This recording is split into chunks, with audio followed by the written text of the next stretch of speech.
What in the world is happening? I stared at the video playing on my phone. It was showing our home, specifically our bedroom.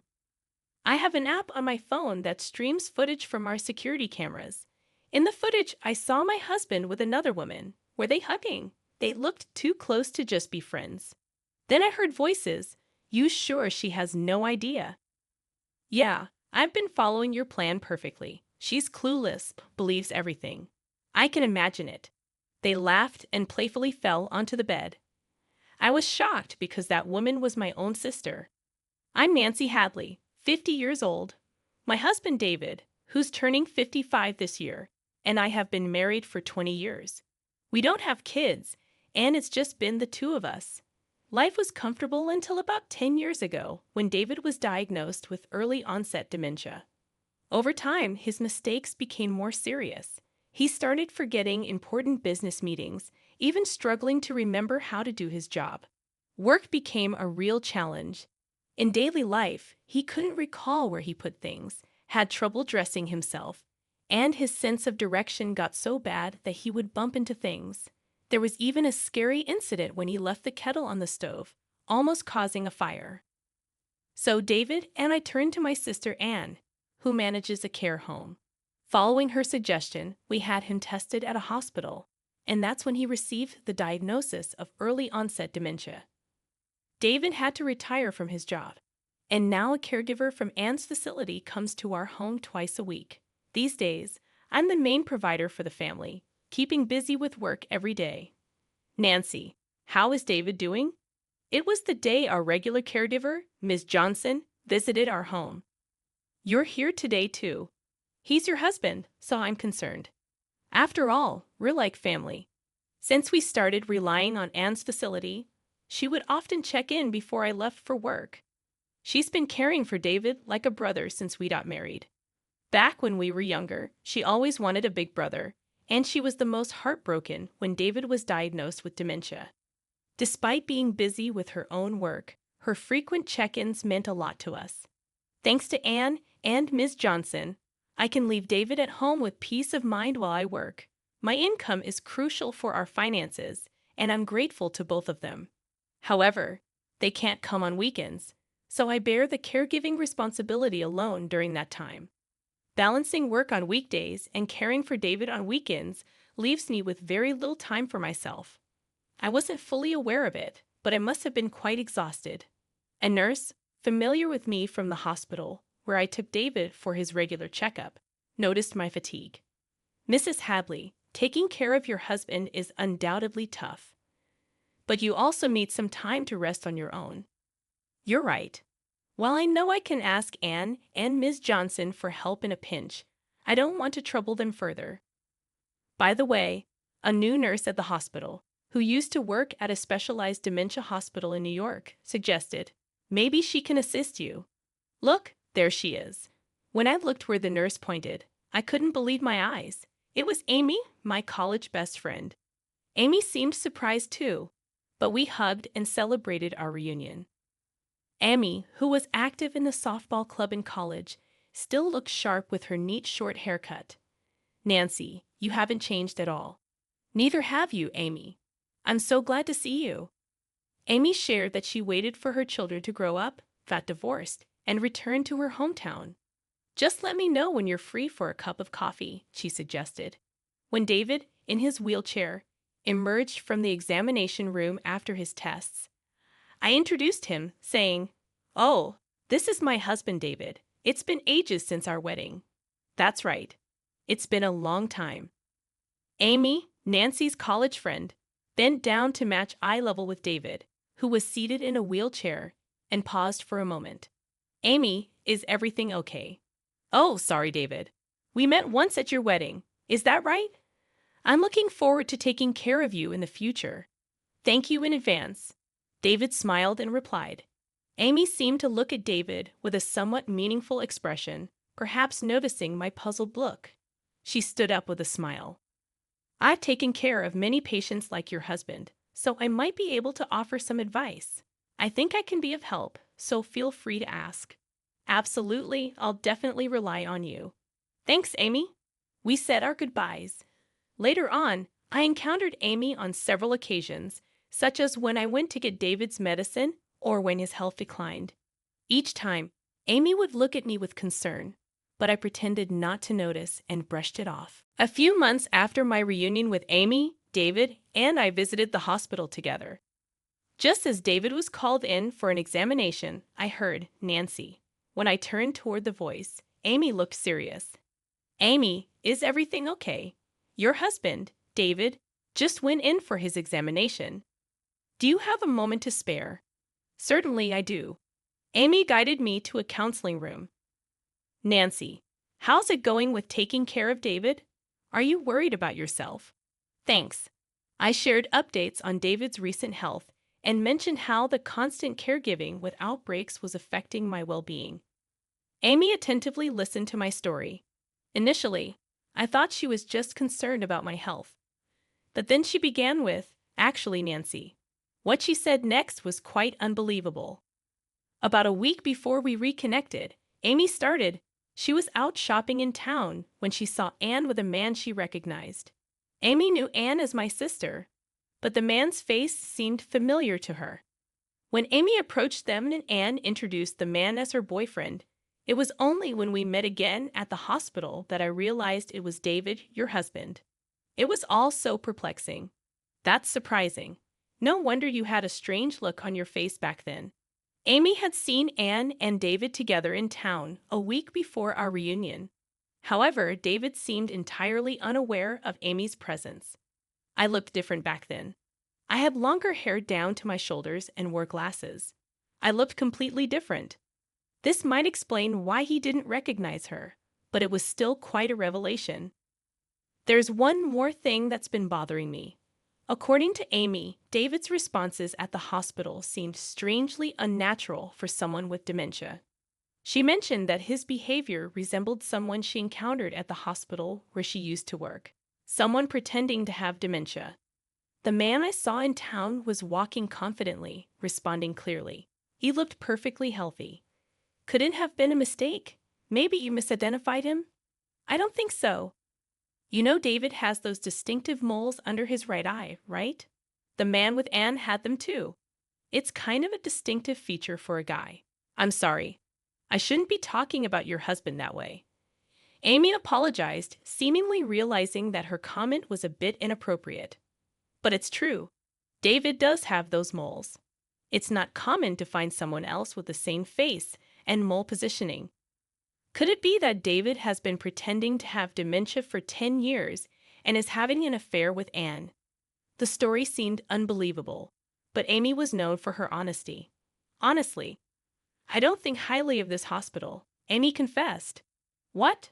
The doctors here aren't great, and I've heard some bad rumors. Doesn't it strike you as odd that they have so many patients? I believe you should get a proper check to confirm if David really has dementia, Amy suggested with a serious expression. Stunned by Amy's words, I went to a big box store and purchased a home security camera. I discreetly placed it in the living room and bedroom to covertly capture what was happening while I was at work.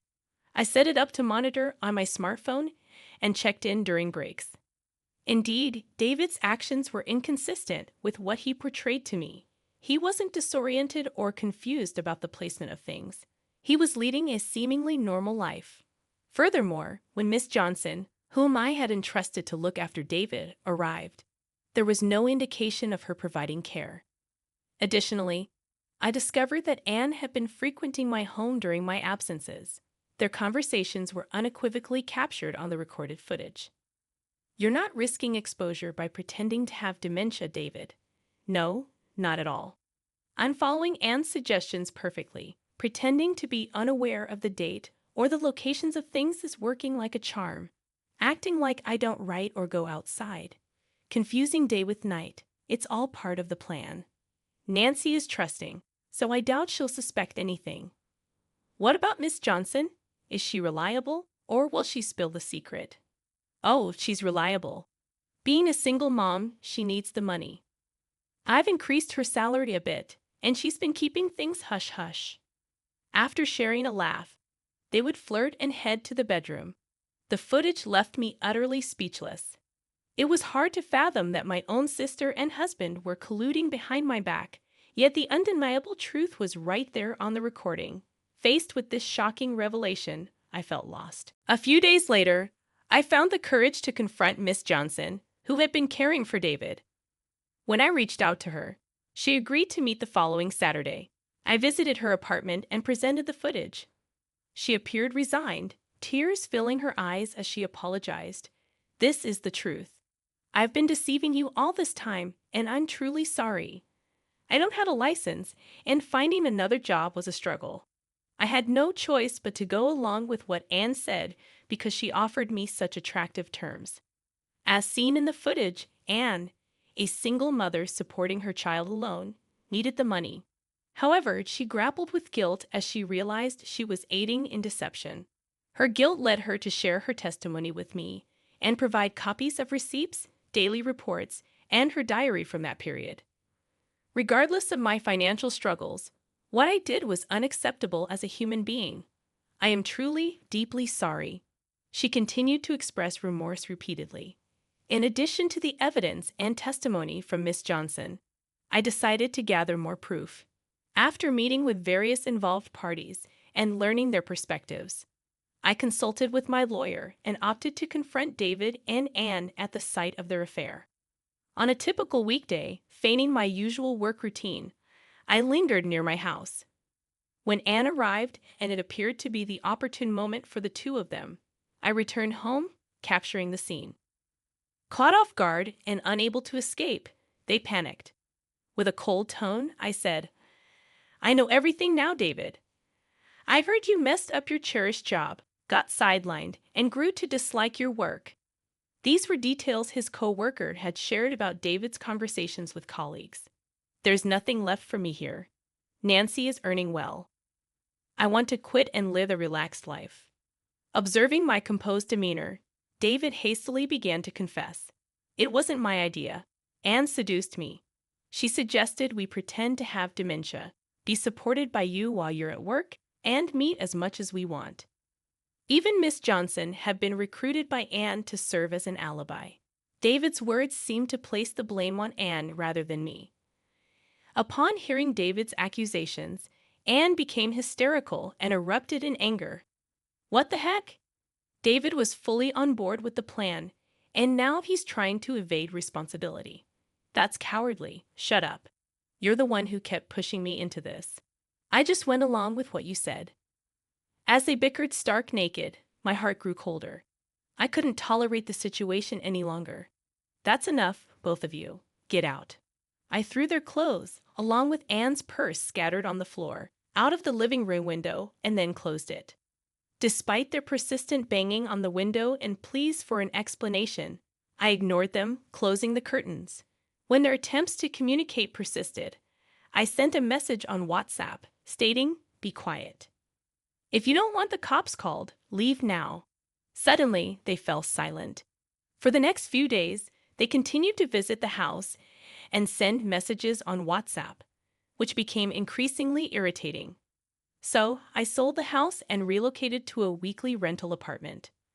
When David was diagnosed with dementia, I proactively changed the title of our jointly owned house to my name. Considering David's retirement and diminished ability to handle financial matters, I thought it prudent to avoid potential complications if a dementia patient had decision-making authority during an emergency. Unexpectedly, I was able to sell the house for more than anticipated and use the proceeds to quietly purchase an apartment. While I hadn't anticipated this specific situation, I must commend past Nancy for her foresight. Subsequently, I initiated a divorce from David and asserted a claim for the division of assets. Whether or not David has the means to comply is inconsequential. It is a declaration that they inflicted this upon me. I will neither forgive nor forget. After the divorce, I heard through the grapevine that David remarried and now resides in Anne's house. However, it appears that their new life together is not thriving. While this is purely speculative, I believe David and Anne might have been swept up in the excitement of their affair. Marriage brings a different set of challenges, forcing them to confront each other's realities, acknowledge differences, and at times turn a blind eye. Coping with these complexities must be challenging for a couple who tied the knot in the aftermath of an affair, especially considering both sets of parents have already passed away. The house that David and I once called home has already been sold. David is left without a place to return to, and with no other family to lean on. They must confront their challenges on their own. Frankly, I couldn't be less concerned. I would say they are facing the consequences they rightfully earned. Thanks to Miss Johnson's revelation, Anne's facility lost its license and was forced to shut down. It appears the facility wasn't generating enough profit to repay the bank loan taken when it opened, leaving Anne with a substantial amount of debt. It seems like an appropriate price for a sister who stole her sibling's husband. The dubious doctor who issued the fraudulent diagnosis also faced repercussions. Following the incident, his staff, including Amy, resigned one by one, rendering it impossible to sustain the business and resulting in the closure of his clinic. Evidently, he had been accepting requests from questionable sources, providing false medical reports as he did for David, and, in return, receiving patient referrals. This unveiled the truth behind why he had a considerable number of patients despite lacking the necessary skill and a reputable status. Discovering the truth was a shock, and I couldn't help but be appalled by the audacity of some doctors. However, I acknowledge my own responsibility in this matter. I was overly trusting, believing my sister's words and the dubious doctor's assertions without questioning them. According to Amy, I tend to be too kind and overly trusting. I've always been averse to doubting people, but lately, I've been reflecting on the need to scrutinize information more and think independently. On a brighter note, Amy seems to have secured a new position at a large general hospital in the neighboring town. Her work experience at a New York hospital garnered respect, and she has already earned the trust of her colleagues, enjoying her work. Following Amy's suggestion, Miss Johnson also found employment at the hospital cafeteria. Wow, adorable. Amy's eyes lit up at the sight of a puppy frolicking with a ball. This little guy is a male miniature dachshund I brought home about a month ago. He's become my cherished companion, offering solace to my heart and body after long days at work. Since the arrival of this pup, Amy has started visiting my apartment more frequently. He's just so cute. I can't resist coming to see him, she claims. However, in reality, her visits are driven by concern for me, though she won't admit it. While I've lost my husband, I now get to relish enjoyable moments with my best friend. I find myself thinking that a single life, enjoying the company of a female companion, doesn't sound too bad after all.